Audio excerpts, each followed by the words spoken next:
Dalam masa pandemi COVID-19 tentu memberikan dampak buruk bagi seluruh warga. Salah satunya adalah memenuhi kebutuhan makan sehari-hari. Mengantisipasi hal tersebut, salah satu warga di kota Tangerang bernama Hamidi mempunyai cara sendiri untuk memenuhi kebutuhan pangannya. Bisa dilihat di belakang saya, inilah hasil kebun dari rumahnya. Ada beragam macam sayuran. Dan kali ini saya akan mengajak Anda pemirsa untuk mengetahui bagaimana cara berkebun di rumahnya dan hasil sayuran tersebut bisa menjadi sumber pangan yang sehat bagi keluarganya. Seperti apa? Ikuti saya. Berkebun di rumah sendiri. Inilah yang dilakukan Hamidi, salah satu warga kota Tangerang, untuk memenuhi kebutuhan pangan di masa pandemi COVID-19. Tak hanya di halaman rumah, pada awal 2020 ia membuat kebun seluas 8 x 6 meter di atas rumahnya. Di kebun ini ada beragam jenis sayuran seperti pakcoy, kangkung, sawi samhong, selada, cabai, kacang panjang, dan pare. Untuk media tanamnya, Hamidi membuatnya dari limbah botol plastik yang ada di sekitar rumahnya. Uniknya, menggunakan media tanam ini, Hamidi tidak perlu menyiram tanaman setiap hari, karena tanaman dapat menyerap air di dalam media tanam tersebut. Penasaran dengan media tanam tersebut, saya pun diajarkan Hamidi untuk membuat media tanam ini. Pertama, sediakan limbah botol plastik, gunting, dan limbah busa.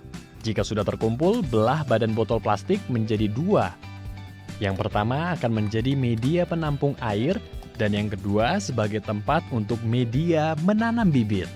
Setelah itu, lubangi tutup botol dan masukkan busa di lubang tutup botol tersebut. Limbah busa ini berfungsi sebagai sumbu untuk pengairan bagi tanaman. Setelah membuat sumbu pengairan, lalu timbun sumbu tersebut dengan tanah yang telah dicampur dengan pupuk kompos dan masukkan bibit sayur ke dalamnya. Setelah itu, masukkan air dalam wadah penampung air. Jika sudah, gabungkan media bibit tanam ke dalam wadah penampung air.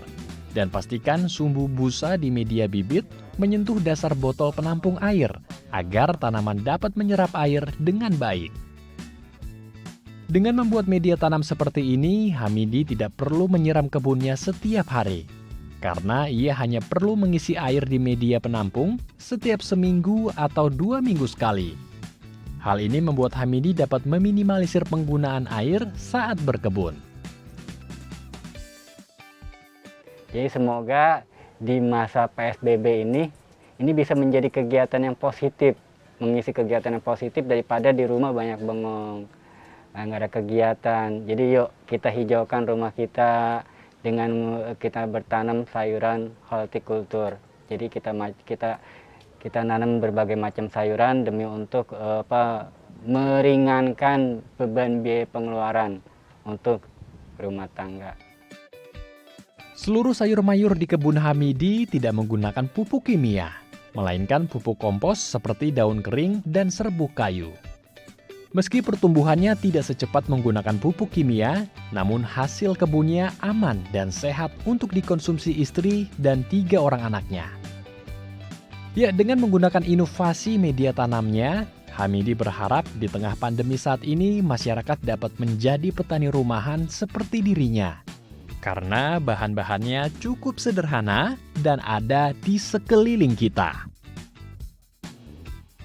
Ya pemirsa, ini dia hasil tanaman saya. Media tanamnya juga sangat unik. Ini ada sayur pakcoy dan juga di bawahnya ada tanah yang dicampur dengan pupuk kompos dan serbuk kayu. Di bawahnya uniknya ada air yang akan diserap langsung oleh tanaman sehingga kita tidak perlu setiap hari menyiram tanamannya. Dan ini adalah media hidroponik yang sangat sederhana yang bisa diterapkan oleh semua orang sehingga semua orang bisa tetap di rumah saja dan bisa menciptakan bahan pangan dari rumah. Demikian yang bisa kami laporkan. Endro Pakpahan, Angga Fridaison, DAI TV.